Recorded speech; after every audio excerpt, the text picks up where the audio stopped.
സെൻകുമാറിന്റെ ഒരു സ്റ്റേറ്റ്മെന്റ് ആണ് വിഷയം.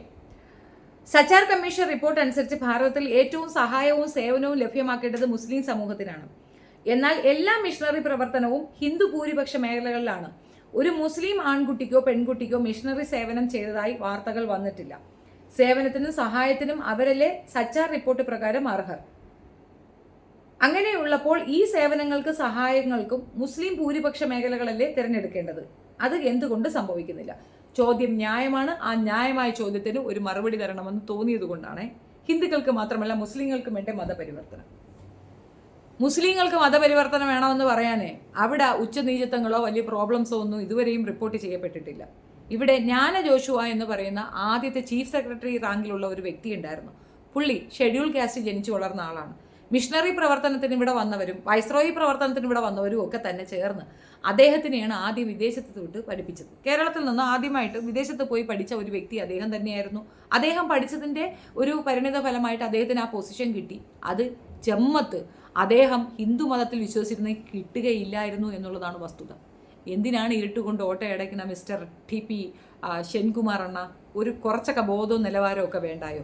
നിങ്ങൾ പറയുന്ന രീതിയിലൊരു പ്രശ്നം ഇസ്ലാം കമ്മ്യൂണിറ്റിക്കില്ല. കമ്മ്യൂണിറ്റിയിൽ ഇപ്പം നിങ്ങൾ പറഞ്ഞ കണക്ക് സച്ചാർ കമ്മീഷൻ റിപ്പോർട്ടിൽ അവർ കുറച്ച് പിന്നോക്ക അവസ്ഥയിലുണ്ട്, ന്യൂനപക്ഷമാണ് എന്ന് പറഞ്ഞു. അതിൻ്റെ കൂടെ വേറൊരു കാര്യം പറഞ്ഞിട്ടുണ്ടായിരുന്നു. വിദ്യാഭ്യാസത്തിൽ ഉയർന്ന ചിന്താധാരയുള്ളവരാണ്. അവരുടെ മദ്രസകളിൽ ആണിനും പെണ്ണിനും തുല്യ പരിഗണനയും അവിടേക്ക് ആളുകളെ പഠിക്കാൻ വിടുകയും ചെയ്യും. കമ്പൽസറി എഡ്യൂക്കേഷൻ മസ്റ്റാക്കിയ ഇന്ത്യൻ കോൺസ്റ്റിറ്റ്യൂഷനിൽ എടുത്തു പറയുന്ന ഒരു കാര്യം ഇസ്ലാമിയർ എത്രയോ കാലം മുമ്പ് പ്രാവർത്തികമാക്കിയവരാണ്. അവിടേക്ക് നമ്മുടെ കുട്ടികളെ കൂടെ പറഞ്ഞു വിടാനും ഈ പറയുന്ന മദ്രസകൾക്ക് കുറച്ച് ഫണ്ട് കൊടുത്ത് ഐച്ഛിക വിഷയങ്ങൾ ഉൾപ്പെടുത്തി ഇവിടെയുള്ള മറ്റു മതസമൂഹങ്ങളിലുള്ളവർക്ക് കൂടെ പഠിക്കാനുള്ള അവസരം ഉണ്ടാക്കി കൊടുക്കാൻ സാധിക്കുമെന്നും അവരെ മുന്നോട്ട് കൊണ്ടുവരണമെന്നും മുൻധാരയിലേക്ക് അവരെ എത്തിക്കണമെന്നും പറഞ്ഞിട്ടുണ്ടായിരുന്നു ഈ സച്ചാർ കമ്മീഷൻ റിപ്പോർട്ട്. അറിയത്തില്ലേ, മണ്ഡൽ കമ്മീഷൻ റിപ്പോർട്ട് കഴിഞ്ഞിട്ട് അതിൽ പോരാതെ അതിനെ എതിർത്തുകൊണ്ട് ഈ മുസ്ലിം സമുദായത്തിലുള്ളവരൊന്നും അങ്ങനെയല്ല, അവരെ സപ്പോർട്ട് ചെയ്യേണ്ട കാര്യമൊന്നുമില്ല എന്ന് പറഞ്ഞ് തിരുത്തൽ വന്നപ്പോഴാണ് സച്ചാർ കമ്മീഷൻ കൊണ്ടുവന്നിട്ടുള്ളത്. അതല്ലേ കറക്റ്റ്? അപ്പോൾ അങ്ങനെ കൊണ്ടുവന്നിട്ടും അതിലും തെളിഞ്ഞത് അവർക്ക് സപ്പോർട്ട് വേണമെന്ന്, സംവരണ അടിസ്ഥാനത്തിൽ മുന്നോട്ട് വരണമെന്നുള്ളതും ഭരണ പങ്കാളിത്തത്തിലേക്ക് നേതൃത്വത്തിലേക്കൊക്കെ വരണമെന്നുള്ളത് അവർക്ക് നിഷ്കർഷിച്ച് കൊടുത്തിട്ടും ഇന്നും അതിലേക്ക് തിരിഞ്ഞു പോലും നോക്കാതെ കച്ചവട സാധ്യതയുള്ള മേഖലകളിലേക്ക് തിരിഞ്ഞു നിൽക്കുന്ന ഒരു വിഭാഗമാണ് ഇസ്ലാം കമ്മ്യൂണിറ്റി. ആർക്കും ദോഷമോ പ്രോബ്ലമോ ഇല്ല. ഇന്ന് വരെ മറ്റൊരു മതസമൂഹത്തിൽ നിന്നൊരു പെണ്ണിനെ കല്യാണം കഴിച്ചു എന്ന് ആരും കൊല്ലാനും പിച്ചാനും മാന്താനും ഒന്നും പോയി എനിക്കറിയത്തില്ല. ഇപ്പോൾ റീസെൻ്റ്ലി വന്ന ഒരു ന്യൂസാണത്, പ്രത്യേകിച്ച് തമിഴ്നാട്ടിലെ ന്യൂസാണ്. കേൾക്കാം. തമിഴ്നാട്ടിൽ വീണ്ടും ദുരഭിമാന കൊല. തിരുനെൽവേലി സ്വദേശി IT പ്രൊഫഷണലിനെ വെട്ടിക്കൊന്നു. ദളിത് വിഭാഗക്കാരനായ കെവിൻ കുമാറാണ് മരിച്ചത്. പോലീസ് ദമ്പതികളുടെ മകളുമായുള്ള പ്രണയത്തെ ചൊല്ലിയാണ് കൊല. പെൺകുട്ടിയുടെ സഹോദരൻ സുർജിത്തും സഹായിയുമാണ് കൊലപ്പെടുത്തിയത്. തിരുനെൽവേലി KTC നഗറിലാണ് നടുക്കുന്ന ഈ കൊലപാതകം ഉണ്ടായിരിക്കുന്നത്. 25-കാരനായ കെവിൻ കുമാർ ചെന്നൈയിലെ ഒരു പ്രമുഖ IT കമ്പനിയിൽ ജീവനക്കാരനാണ്. പ്രതിമാസം 2 ലക്ഷം രൂപയിലധികം ശമ്പളം ലഭിക്കുന്ന ഒരു ജീവനക്കാരൻ കൂടിയാണ് എന്നാണ് മനസ്സിലാക്കുന്നത്. സ്വർണ്ണ മെഡലുമായാണ് ഇദ്ദേഹം എഞ്ചിനീയറിംഗ് പഠനമൊക്കെ പൂർത്തിയാക്കിയത്. ഈ കെവിൻ കുമാർ സ്കൂൾ പഠനകാലം മുതൽ തന്നെ ഒരു പെൺകുട്ടിയുമായി പ്രണയത്തിലായിരുന്നു. ആ പെൺകുട്ടിയുടെ മാതാപിതാക്കൾ അച്ഛനും അമ്മയും തമിഴ്നാട് പോലീസിൽ സബ് ഇൻസ്പെക്ടർമാരാണെന്നാണ് മനസ്സിലാക്കാൻ സാധിക്കുന്നത്.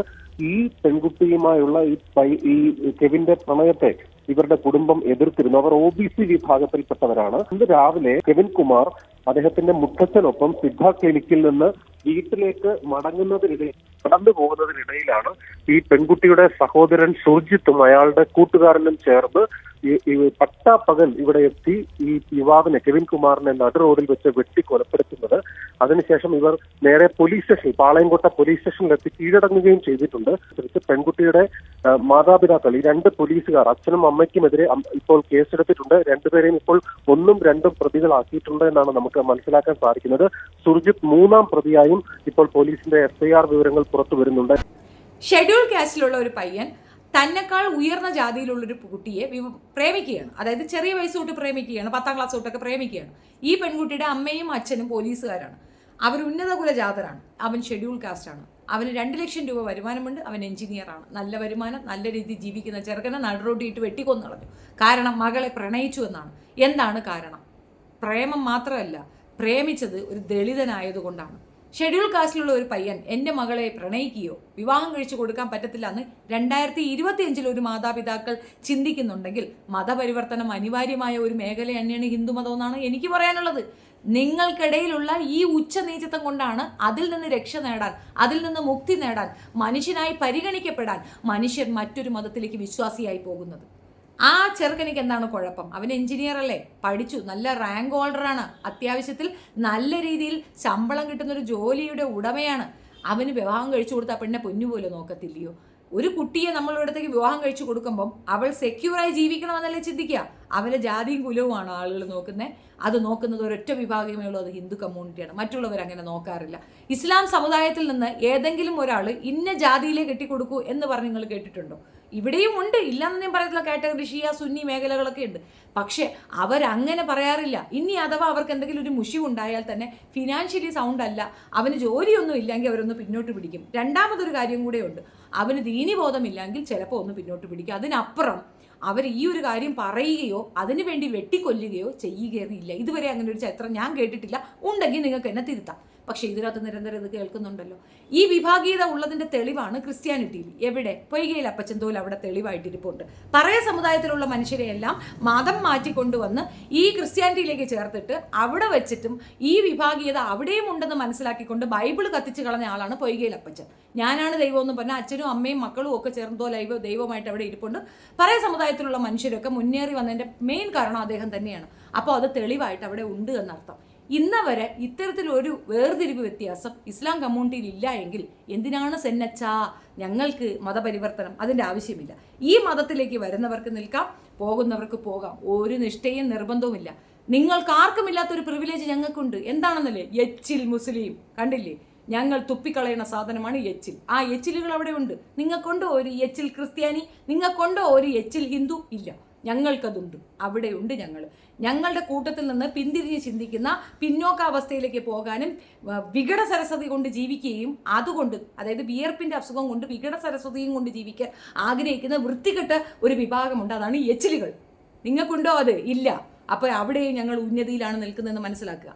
പിന്നെ ഈ കമ്മ്യൂണിറ്റിയിലുള്ളവരെ മതപരിവർത്തനം ചെയ്യേണ്ട കാര്യമൊന്നുമില്ല. കൊന്നാലും ഇതിൽ നിന്ന് വന്നവർ അങ്ങോട്ട് പോകത്തില്ല. ഇസ്ലാം കമ്മ്യൂണിറ്റി എന്താണെന്നും അതിൻ്റെ ബെനിഫിറ്റ് എന്താണെന്നും മനസ്സിലാക്കിയ ഒരു വ്യക്തിയും ഇസ്ലാം ഉപേക്ഷിച്ച് പോകില്ല എന്നുള്ളത് വസ്തുത. എത്ര നവോത്ഥാനം തലയിൽ കയറിയാലും നാരായണ ഗുരുവാണ് തെളിവ്. അവിടെ പോലും മതം വിട്ടിട്ടല്ല നവോത്ഥാനത്തിന് ഇറങ്ങിയത്. നാരായണ ഗുരുവിൻ്റെ കൂട്ടുകാരെയൊക്കെ ഇന്ന് എടുത്തു വെച്ചു. അബ്ദുൽ ഖാദർ മൗലവി. അറിയത്തില്ലേ നിങ്ങൾക്ക് എന്താണ് അദ്ദേഹത്തിൻ്റെ അവസ്ഥയെന്ന്? തീവ്രമായ മതവിശ്വാസിയായിരുന്നു അദ്ദേഹം. അദ്ദേഹത്തിൻ്റെ ഏറ്റവും നല്ല കൂട്ടുകാരൻ നവോത്ഥാന നായകൻ നാരായണ ഗുരുവായിരുന്നു. അതുകൊണ്ട് അദ്ദേഹം മതം വിട്ടോ? ഇല്ലല്ലോ. എവിടെയെങ്കിലും അങ്ങനെ ഒരു പ്രശ്നം നിങ്ങൾ പറഞ്ഞു കേട്ടിട്ടുണ്ടോ? ഇന്നും അവിടെ ഏറ്റവും കൂടുതൽ സംഭാവനകൾ കൊടുക്കുന്നത് യൂസുഫ് അലിയാണ്. യൂസുഫ് അലി സംഭാവന കൊടുക്കാത്ത സ്ഥലമുണ്ടോ? അവിടെ എവിടെയെങ്കിലും അദ്ദേഹം മതവിശ്വാസം കുത്തിത്തിരുകുന്നുണ്ടോ? ഇല്ല. മതം മറന്ന് മനുഷ്യത്വം മാത്രം മുൻനിർത്തിക്കൊണ്ട് മറ്റുള്ളവരെ സഹായിക്കാനും സപ്പോർട്ട് ചെയ്യാനും മുന്നോട്ട് വരുന്നത് ഇസ്ലാമിയരാണ്. കാതപുര ഉസ്താദ് ചെയ്തത് എന്താണ്?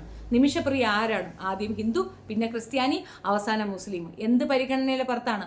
മനുഷ്യത്വം മാത്രം മുൻനിർത്തിക്കൊണ്ടാണ്. ആ മനുഷ്യത്വമില്ലായ്മ നിങ്ങളുടെ ഉള്ളിലുള്ളത് കൊണ്ടാണ് നിങ്ങൾക്കിടയിൽ നിന്നുള്ള ആൾക്കാർ മറ്റു മതം തേടി പോകുന്നത്. അത് ഞങ്ങളുടെ കുറ്റമല്ല, നിങ്ങളുടെ മാത്രം കുറ്റമാണ്. ആദ്യം നിങ്ങളുടെ സമുദായത്തിലുള്ളവരെ ഒന്ന് യുണൈറ്റഡ് ആക്കി നിർത്തും. പാണൻ പറയൻ പൊലയൻ എന്നുള്ള വിഭാഗീയത നിർത്തിയിട്ട് മനുഷ്യനാണെന്നും നമ്മളൊക്കെ സഹോദരങ്ങളാണെന്നും ഉറച്ച ശബ്ദത്തിൽ പറയും. ഒരാളും നിങ്ങളെ മതം മാറ്റാൻ വരത്തില്ല. ഒരാൾ വന്ന് പറഞ്ഞ ഉടനെ നിങ്ങൾ എന്തിനാ മതം മാറുന്നേ? അങ്ങനെ മാറേണ്ട ഒരു അവസ്ഥയിൽ നിങ്ങൾ ഉണ്ട് എന്നുള്ളത് കൊണ്ടല്ലേ. ഇപ്പോൾ ഈ പയ്യൻ മരിച്ചു എന്ന് പറയുന്നു, ദളിത് വംശജനായ ഇവൻ മരിച്ചു.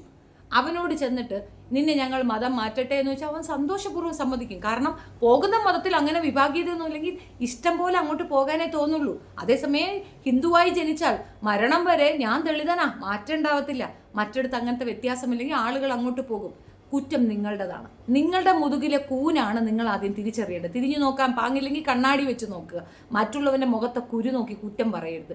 ഇസ്ലാമിന് അങ്ങനെ ഒരു അവസ്ഥയില്ല. മതം മാറ്റമോ മതപരിവർത്തനമോ ഒന്നും ഇസ്ലാം ആക്സെപ്റ്റ് ചെയ്തതിൽ ആഗ്രഹിക്കുന്നില്ല. ഇതിൽ നിന്ന് ഒരുപാട് പെൺകുട്ടികൾ മറ്റു മതസ്ഥരെ വിവാഹം കഴിച്ച് സ്വസ്ഥമായി അവരുടെ മതം സ്വീകരിച്ച് ജീവിക്കുന്നുണ്ട്. ഇതിലേക്ക് വന്ന പെണ്ണുങ്ങളും സ്വസ്ഥമായിട്ട് മതമില്ലാതെയും ജീവിക്കുന്നുണ്ട്. ഇതും ഒക്കെ അക്സെപ്റ്റബിൾ ആണ്.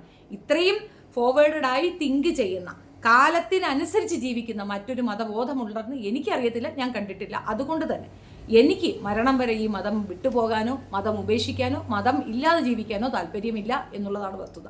എനിക്കിത് ഹെറിറ്ററിയാണ്, എനിക്ക് എൻ്റെ ഉപ്പ ഉമ്മ തന്നതാണ്. എന്നാൽ പോലും നമുക്കൊരു വിചിന്തനമുണ്ടാകും ചില വായനകളിൽ കൂടെ, പരന്ന വായനകളിൽ, ചിന്തകളിൽ, നമുക്ക് ചില രീതിയിലുള്ള തോന്നലുകളിലൊക്കെ വരുമെങ്കിലും ഒരിക്കൽ പോലും ഇത് വിട്ടു പോകണമെന്ന് മനസ്സുകൊണ്ട് പോലും ആഗ്രഹിച്ചിട്ടില്ല. അതെന്തുകൊണ്ടെന്നാൽ അതിൻ്റെ ആ ഒരു ഏറ്റവും നല്ല വശങ്ങൾ മനസ്സിലാക്കാനും അതനുസരിച്ച് ജീവിക്കാൻ കഴിയുക എന്നുള്ളതൊരു പ്രിവിലേജ് ആയതുകൊണ്ട് തന്നെയാണ്, എൻ്റെ അനുഭവമാണ് ഞാൻ പറഞ്ഞത്. അപ്പോൾ സെൻകുമാർ എത്രയും പെട്ടെന്ന് ഞങ്ങളിലേക്ക് വരുന്നതായിരിക്കും സേഫ്റ്റി എന്ന് പറയുന്നത്. ഞാൻ പബ്ലിക്കായിട്ട് തന്നെ ഒരു മതം മാറ്റ ശസ്ത്രക്രിയ നടത്തുകയാണ്. എടോ, വിടുവായത്തം പറയുമ്പം നമുക്കിടയിൽ നടക്കുന്ന പ്രശ്നങ്ങളെ എടുത്തു പറയാനൊന്ന് ശ്രമിക്കണം. നമ്മൾ ഈ ഹിന്ദു രാഷ്ട്രം ഉണ്ടാക്കാൻ വരുമ്പോൾ ആരാണ് ഹിന്ദുക്കളെന്നും തിരിഞ്ഞു മാറി ചിന്തിക്കണം. വേദഗ്രന്ഥങ്ങൾ പഠിക്കാൻ ഇന്നത്തെ കാലഘട്ടത്തിൽ പോട്ടെ, അന്നത്തെ കാലഘട്ടത്തിൽ പിന്നെ അത് പറ്റത്തില്ലെന്നോ, ഇന്നത്തെ കാലഘട്ടത്തിൽ പോലും ആരും തയ്യാറ് പോലും ആകാത്തത് ശരിക്കത് വായിച്ചു കഴിഞ്ഞാൽ അതിനകത്തുള്ള വിഭാഗീയതയും ക്രൂരമായ വേർതിരിവും മനസ്സിലാക്കുമ്പോഴാണ് ആളുകൾ വേദനയോടുകൂടി ഞാൻ ഈ മതത്തിൽ എന്തിന് ജനിച്ചു എന്ന് ചിന്തിക്കുന്നത്. ഭരണഘടനയിൽ വ്യത്യാസങ്ങൾ പാടില്ല എന്ന് എഴുതി വെക്കേണ്ടി വന്നത് പോലും ഈ മതത്തിലുള്ള വൾഗരിസം ഉള്ളത് കൊണ്ടാണ്. ജാതി മത വർഗ വർണ്ണ വിവേചനം പാടില്ല എന്ന്, ആ വിവേചനം എന്ന വാക്ക് ഏറ്റവും കൂടുതൽ ഉപയോഗിക്കുകയും വിവേചനം ഏറ്റവും കൂടുതൽ ഉണ്ടായിരുന്നതും ഹിന്ദു കമ്മ്യൂണിറ്റിയിലാണ്. അപ്പോൾ അതിനകത്തുള്ള ആൾക്കാർ ഒഴുകിപ്പോകും. അങ്ങനെ പോകാതിരിക്കണമെങ്കിൽ വിവേചനം ഇല്ലാതാക്കൂ. അത് നിങ്ങളുടെ മതത്തിനെ തന്നെ അടിക്കുന്നത് കണക്കല്ല, ഈ രാജ്യത്തെ ഭരണഘടനയെ ഹോണർ ചെയ്യുന്നതിന് തുല്യമാണത്. മതബോധം പോട്ടെ, തനിക്ക് താൻ ഇരിക്കുന്ന പൊസിഷനൊക്കെ ഒരു റെസ്പെക്റ്റ് ഉണ്ടെങ്കിൽ ഈ ഒരു തോന്നൽ അതിനകത്ത് കൊണ്ടുവരികയല്ലേ വേണ്ടത്. അത്ര പോലും ബോധമില്ലാത്ത ഒരുത്തനായിരുന്നു താനെന്നുള്ളതിൻ്റെ തെളിവാണ് തൻ്റെ ഇത്തരത്തിലുള്ള സ്റ്റേറ്റ്മെൻറ്റുകൾ. സച്ചാർ കമ്മീഷൻ്റെ കാര്യവും പറഞ്ഞുകൊണ്ട് വരല്ലേ, അത്രയും വിവരക്കേടൊന്നും തനിക്ക് ഇല്ല എന്ന് ഞാൻ വിശ്വസിക്കുകയാണ്. ഇനി അതിൻ്റെ വിവരക്കേട് പറഞ്ഞാൽ അതിൻ്റെ കൃത്യമായ രൂപരേഖയും കൊണ്ട് ഞാൻ വീണ്ടും വരും എന്നുള്ളത് പറഞ്ഞു വയ്ക്കുന്നു. Thank you. വീഡിയോ ഇഷ്ടപ്പെടുകയാണെങ്കിൽ like, share and subscribe my channel. നന്ദി.